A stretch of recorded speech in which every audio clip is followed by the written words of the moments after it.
The deadbolt clicked behind me while the HOA board kept talking inside my Lakehouse.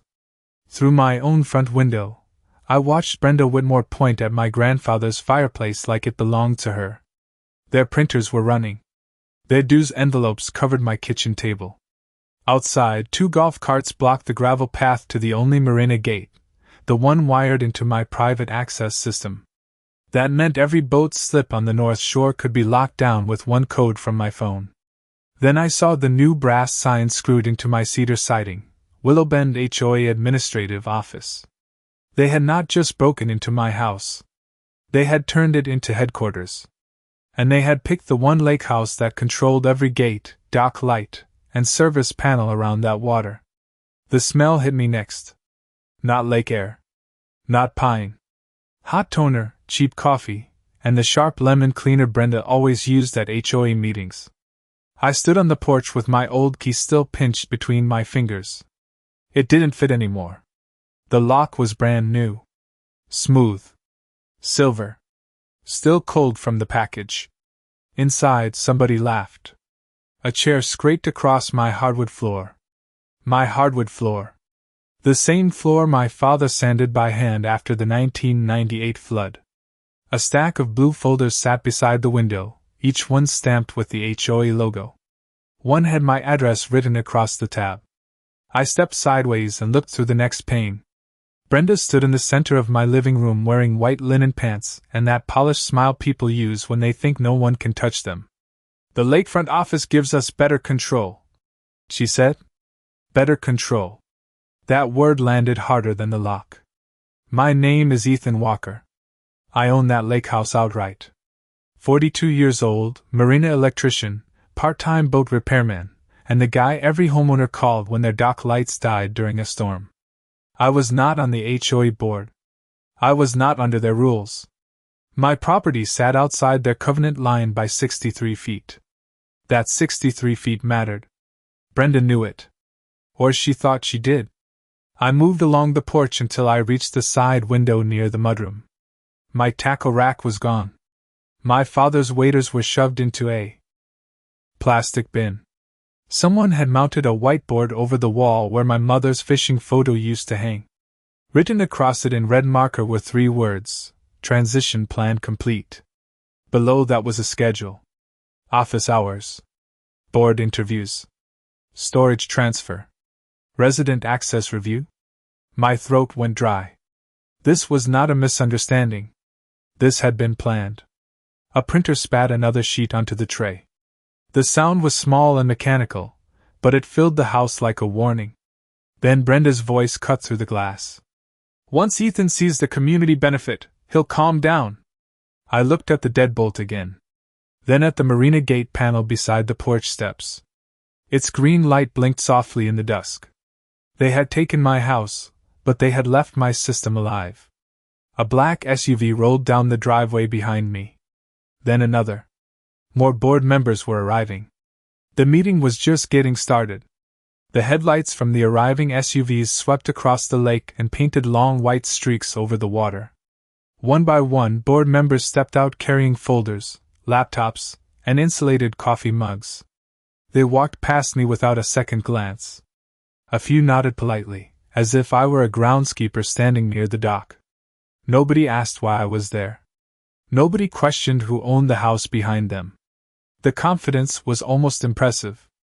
The marina gate panel gave a soft electronic chirp beside me. Green light. Normal operation. I slipped my phone back into my pocket and watched another golf cart roll up the gravel path. Brenda had not turned my place into a temporary meeting room. She had built a routine around it. That was becoming painfully clear.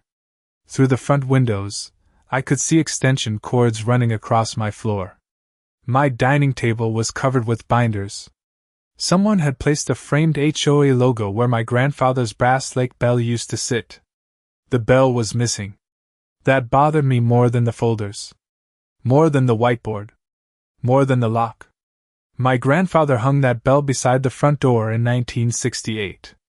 Every storm warning, every fishing tournament, every family reunion started with that sound. I walked quietly around the side of the house. The evening air. Smelled like wet cedar and lake water. Crickets chirped from the reeds. Inside, a woman laughed. Another printer started running. Then I spotted something that made me stop. A stack of cardboard archive boxes sat near the boathouse. They were labeled HOA records. There were at least 20 of them. Maybe more. This operation had been running for weeks. I moved closer. The grass brushed against my jeans. One box lid had slipped open. Inside were membership files, violation notices, payment records, and meeting minutes. My Lakehouse was not just being used as office space. It had become their storage center, their headquarters, their paper trail. A dock light flickered at the edge of the shoreline. Then another. I knew those lights. I installed every one of them. The entire North Marina grid ran through a service cabinet mounted behind my workshop. Suddenly a memory surfaced. 3 months earlier, Brenda had pushed hard for access to utility areas around the lake. She claimed it was for emergency preparedness. At the time, I brushed it off. Standing there now, the pieces felt different. A door opened inside the house. Voices spilled onto the porch. I stepped behind the boathouse wall before anyone noticed me. Brenda walked out carrying a clipboard. 2 board members followed. "Tomorrow we finish the transfer," one of them said. Brenda smiled. "After tomorrow, everything becomes much easier." Transfer. The word hung in the air long after they went back inside. Easier for who? I looked toward the dark water. A slow breeze pushed small waves against the dock pilings. Then I noticed a fresh survey marker driven into the ground near my shoreline. The survey marker stood out like a warning flare against the dark grass. Bright orange. Freshly driven. Fresh dirt still circled the base. I crouched beside it and brushed away a few loose clumps with my fingers. A small plastic tag was attached near the top. Parcel adjustment reference. My jaw tightened. Survey crews do not appear by accident. They appear because somebody paid them to be there. The lake breeze carried voices from the house again. I stayed low and moved closer to the shoreline. Another marker sat 20 yards away near the old kayak rack. Then another beside the boat lift. 3 markers. 3 points. Somebody was drawing a line through my property. A fish jumped somewhere out on the water. The splash echoed across the cove. For a second everything went quiet. Then my phone vibrated. It was a text from my neighbor, Tom Bennett. Tom owned a cabin 2 lots down and spent more time fishing than sleeping. The message was short. Saw HOA trucks here again today. Thought you should know. I looked back at the house. The lights inside were brighter now. More vehicles had arrived. The board meeting was still growing. I typed a quick reply and slipped the phone away. Then I noticed tire tracks near the shoreline. Deep ones. Fresh. They led toward the maintenance shed behind my workshop. That shed had remained locked for years. I walked over and froze. The padlock was different. Another new lock. The third one I had found that night. I pulled on the handle. Nothing. Whoever changed it knew exactly which areas mattered. House. Shed. Access points. Not random. Strategic. A cold feeling settled into my stomach. I stepped around the corner and looked through the dusty side window. Flashlights reflected off metal shelves. Several boxes sat stacked beside the electrical cabinets that controlled dock lighting around the North Marina. Nobody should have been storing anything there. Especially HOA records. A small label on one box caught my eye. Infrastructure Transition Committee. I read it twice. Then a third time. Committee.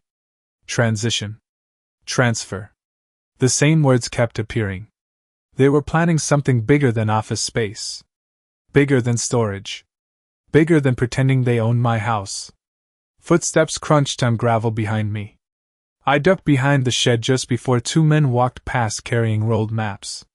One of them laughed. "Brenda says the vote is already secured." The other nodded. "Once the shoreline agreement is finalized, nobody can stop it." They disappeared toward the house. I stayed perfectly still until the sound of their footsteps faded. Shoreline agreement. Votes secured. Survey markers. New locks.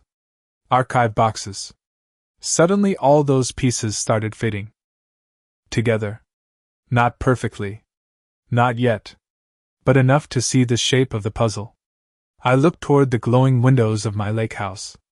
Brenda was not occupying my property because it was convenient. She was using it because she needed something inside it. Then I remembered the room above the boathouse. The room above the boathouse had not crossed my mind in years. Most people did not even know it existed.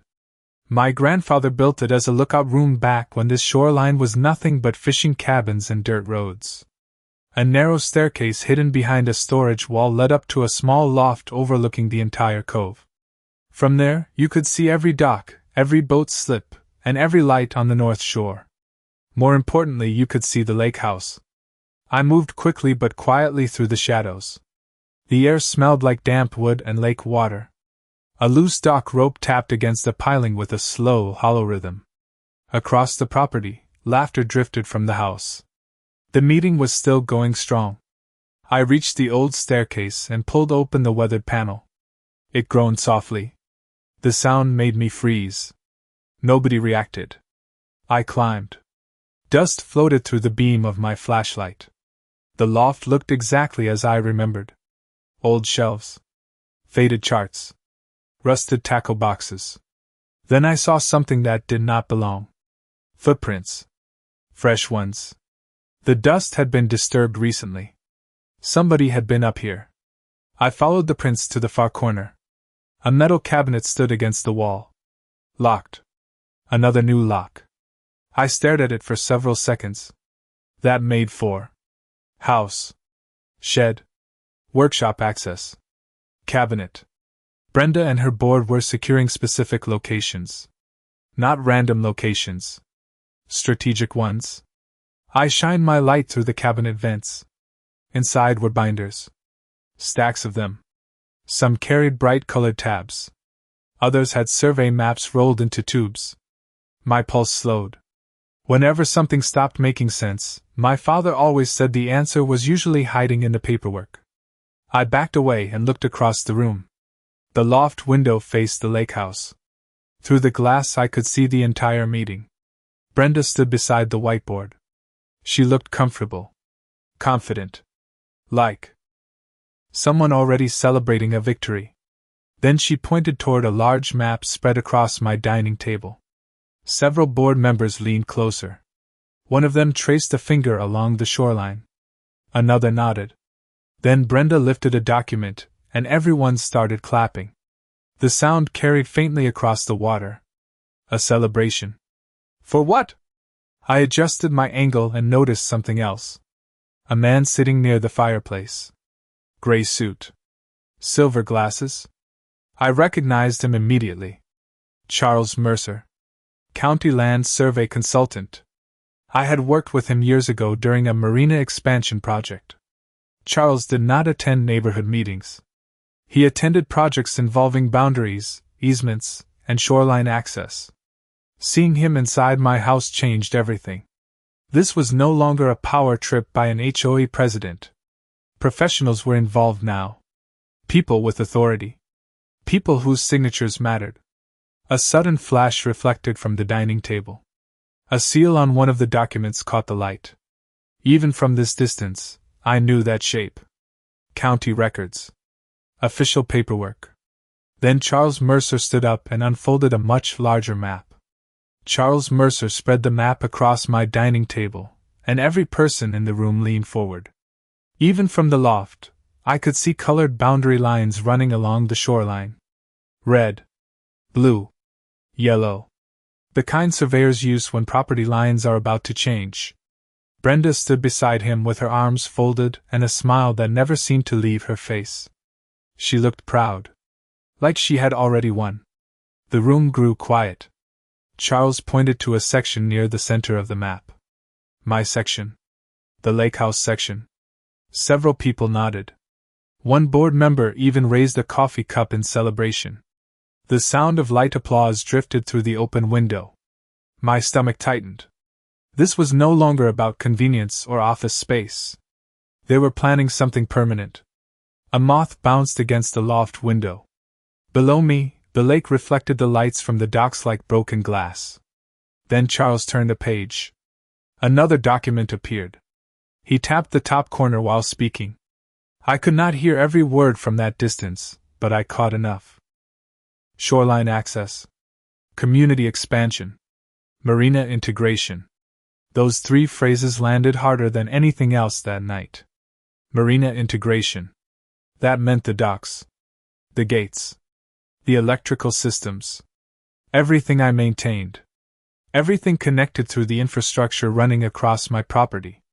A board member near the fireplace raised his hand. Brenda answered immediately. Her voice carried farther than the others. Once the transition is complete, access becomes centralized. Centralized. Another carefully chosen word. The room seemed full of them. Transition. Integration. Centralized. Polished language hiding something much bigger underneath. I pulled my phone out and zoomed in through the window. The image became grainy, but still useful. I snapped photo after photo. The map. The documents. Charles. Brenda. Every face at that table. Then I froze. In the lower corner of the map sat a familiar symbol. A small black square. I knew exactly what it marked. The North Shore Utility Junction. My utility junction. The cabinet that distributed power to every dock light, service outlet, and marina security sensor on that side of the lake. Nobody outside a handful of contractors should have even known it existed. Yet there it was. Highlighted. Deliberately marked. A chill moved through me despite the warm night air. Another round of applause broke out inside the house. Charles rolled part of the map inward and pointed toward the shoreline again. Brenda nodded. Then she handed him a folder.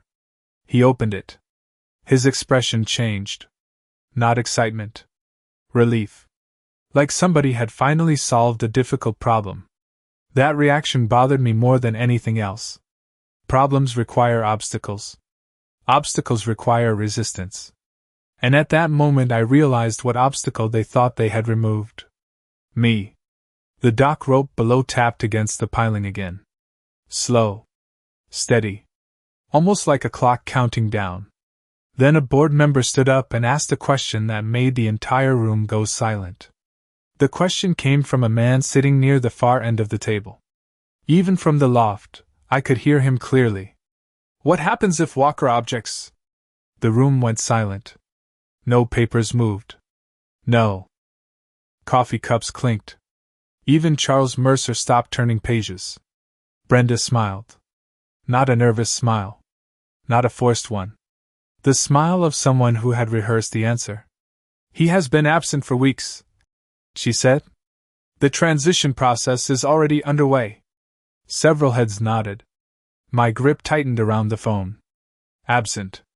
That was how they planned to explain everything. Not owner. Not resident. Absent. The word floated through the room like a permission slip. Charles adjusted his glasses and opened the folder Brenda had handed him. He pulled out several documents and spread them beside the map. I zoomed in again. The image blurred for a second before sharpening. Then I saw my name. Ethan Walker. Printed across the top of a page. My pulse slowed. Whenever things got serious, I stopped feeling faster and started feeling calmer. It happened during storms. It happened during electrical emergencies. And it was happening now. I took another photo. Then another. A board member leaned forward. And the marina controls? He asked. Brenda pointed directly toward the black square on the map. The utility junction. Those will be consolidated under community management after approval. Consolidated. Another carefully polished word. What she meant was control. Control over the gates. Control over the shoreline access points. Control over every dock light and security sensor tied into that system. The room seemed pleased by the idea. Several people exchanged smiles. One even laughed quietly. Then Charles said something that made my attention snap back to him. The historical ownership issue should not create delays. Historical ownership issue. I stared at him. Historical ownership issue. That was how he described my property. The house my grandfather built. The dock my father rebuilt after the flood. The marina systems I maintained every season. To them, it had become an issue. A box to check. A problem to remove. The wind shifted outside. The smell of lake water drifted through the loft window. For a moment, memories collided with what I was seeing. My grandfather teaching me how to tie dock lines. My father ringing the brass bell before fishing tournaments. Family cookouts. On the porch that now held HOA filing cabinets. Then another voice broke the silence. Has anyone verified the upstairs records? My heart skipped once. Upstairs records. Brenda immediately shook her head. No need, she said. Everything important has already been moved. Important. Not everything. My eyes drifted across the loft. Old shelves. Dusty cabinets. Forgotten storage bins. Suddenly I remembered something my grandfather never trusted anyone with. Something he refused to keep inside the main house. Something stored in a locked compartment built into the loft wall decades ago. Very few people even knew it existed. I slowly turned my flashlight toward the far corner of the room. Then I saw the edge of the hidden panel. The hidden panel looked exactly the way I remembered. A narrow seam in the cedar wall. Nearly invisible unless you knew where to look. My grandfather built it himself sometime in the early 1970s. He never trusted banks much. He trusted wood, steel, and silence. I crossed the loft carefully. The floorboards creaked beneath my boots. Down below, another round of discussion drifted from the house. Nobody seemed interested in what sat above their heads. That was about to become a problem for them. I brushed years of dust from the panel and slid my fingers along the edge. The latch clicked softly. Still working. The old man would have appreciated that. I pulled the panel open. A rush of stale air escaped from the compartment. Inside sat 3 metal document boxes, a leather binder, and several rolled tubes secured with fading straps. For a moment I simply stared. The boxes were untouched. Nobody had found them. Nobody had even searched here. Brenda had spent weeks taking over my property and somehow missed the one place that mattered most. I lifted the leather binder first. The cover felt rough and dry beneath my fingertips. Inside were handwritten notes, maintenance records, shoreline agreements, and marina development plans dating back decades. My grandfather documented everything. Every repair. Every survey. Every meeting. Every handshake. Then a folded sheet slipped free and landed on the floor. I picked it up. The paper had yellowed with age. Across the top sat a familiar county seal. My flashlight beam lingered on the date. 1974. I unfolded the rest. The document referenced shoreline access rights tied directly to the marina infrastructure. My marina infrastructure. I read the first paragraph twice. Then a third time. Suddenly several comments from the HOA meeting made much more sense. The utility junction. The shoreline integration plan. The survey markers. They were all connected. Another wave of applause floated up from the house. Brenda was probably still celebrating. I almost laughed. The sound died before it reached my throat. She had no idea what remained hidden in this loft. I opened one of the metal boxes next. Inside were photographs. Hundreds of them. Construction photos. Dock installations. Utility trench work. Survey stakes. Permit inspections. My grandfather standing beside county engineers. My father standing beside county engineers. Every major project around this shoreline seemed to be documented. The deeper I looked, the worse things became for Brenda's plan. Then I found the rolled tubes. My pulse quickened. Survey maps. Original survey maps. Not copies. Originals. The thick paper crackled as I carefully opened one across the dusty floor. Lines stretched across the shoreline. Measurements. Easements. Utility corridors. Access points. I followed one route with my flashlight. It led directly beneath the area highlighted during the HOA meeting. A slow smile spread across my face for the first time all night. Not because the problem was solved. It was not. Not even close. But because I finally understood what they were trying to do. More importantly, I understood the mistake they had already made. A chair scraped loudly inside the house. Then Brenda's voice rose above the others. The meeting was moving toward a vote. Brenda stepped to the front of the room and placed both hands on my dining table. The conversations faded immediately. Papers stopped moving. Chairs settled. Even Charles Mercer leaned back and waited. She had everyone's attention. Through the loft window, I watched her glance around the room like a politician preparing for a victory. Speech. "We are finally at the point where this community can move forward," she said. Several board members nodded. One of them raised a pen and tapped it lightly against his notebook. Another smiled before she even finished the sentence. They thought the outcome was already decided. I looked down at the survey maps spread across the dusty loft floor. My flashlight illuminated the same corridor they had highlighted downstairs. The same corridor connected to the marina infrastructure. The same corridor protected by agreements none of them seemed to know existed. The realization settled deeper with every passing minute. They were building an entire plan around incomplete information. And incomplete information can be very expensive. A soft breeze pushed through the loft window. The pages of one survey map fluttered. I reached out to hold them flat. That was when I noticed a handwritten note in my grandfather's handwriting near one of the boundary lines. 3 words. Do not transfer. Simple. Direct. Underlined twice. My grandfather rarely underlined anything. When he did, he meant it.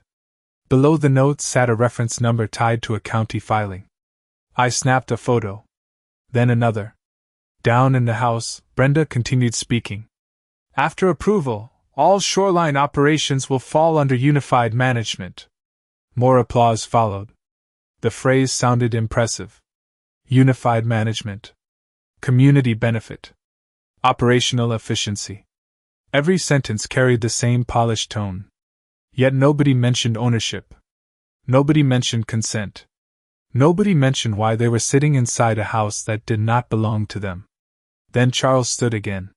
He carried a folder toward the fireplace and removed several documents. One page caught the light. A signature page. People immediately leaned closer. The atmosphere changed. This was the moment they had been working toward. The room grew noticeably quieter. Even from the loft, I could feel it. Anticipation. Expectation. Confidence. Brenda looked completely relaxed. That confidence fascinated me. Because she still had not discovered the hidden compartment. She still had not seen the original maps. She still had not found the record sitting 20 feet above her head. A boat horn echoed faintly from somewhere across the lake. Several people glanced toward the windows before returning their attention to the paperwork. I checked the time on my phone. Then I opened the Marina Control application. The familiar interface appeared instantly. Gate access. Dock lighting. Security logs. Service records.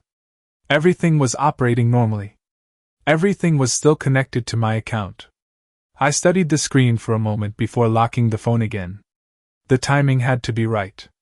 Rushing would accomplish nothing. Patience mattered now. My grandfather used to say that people reveal the most when they think the game is already over. Down below, Charles slid the signature page toward Brenda. She uncapped a pen. Then someone knocked on the front door. The knock cut through the room like a dropped wrench on concrete. Every head turned toward the front door.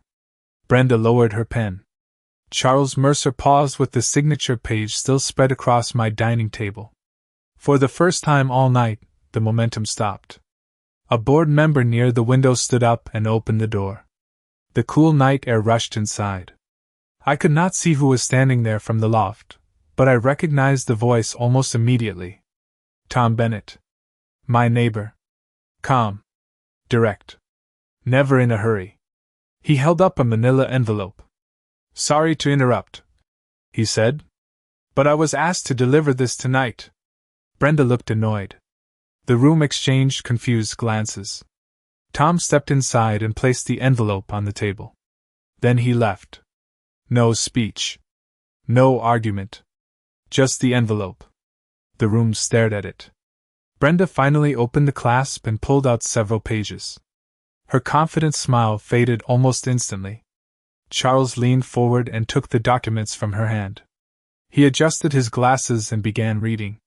The room grew silent again. This time it felt different. Heavy. Uncomfortable. I already knew what they were looking at. Earlier that evening, after finding the hidden records, I had photographed every relevant document and forwarded copies to Tom. He knew exactly where to take them. The original shoreline agreements. The infrastructure easements. The utility corridor records. The county filings tied to the marina systems. Most importantly, the restriction my grandfather had underlined decades earlier. Do not transfer. The phrase was not a suggestion. It was a recorded condition attached to the infrastructure corridor running beneath the shoreline. Charles turned another page. Then another. His expression changed completely. Gone was the confidence from earlier. Gone was the certainty. He looked back toward the map on the table. Then toward Brenda. Nobody spoke. A coffee cup touched the table with a soft click. Finally, Charles cleared his throat. This changes the situation. 4 words. That was all it took. Brenda blinked. What do you mean? She asked. Charles pointed toward the documents. The corridor cannot be reassigned through the process we discussed. The access systems are tied to recorded infrastructure rights. A few board members exchanged worried looks. One reached for the map again. Another started reading the documents for himself. The room fractured into small conversations. Questions replaced applause. Doubt replaced certainty. I watched from the loft while the entire plan slowly unraveled under the weight of its own assumptions. Nobody celebrated anymore. Nobody talked about centralized management. Nobody talked about transitions. The reality was finally sitting in front of them. Then Brenda looked toward the windows facing the lake. Her eyes narrowed. For a moment I wondered if she somehow knew I was there. But she did not. She was looking at something else. The marina lights. Every dock light across the north shore suddenly illuminated at once, reflecting across the water in long golden lines. The entire shoreline glowed. A reminder. The system still worked. The infrastructure still existed. And the people who built it had left a record of every inch. Then Charles quietly pushed the signature page aside.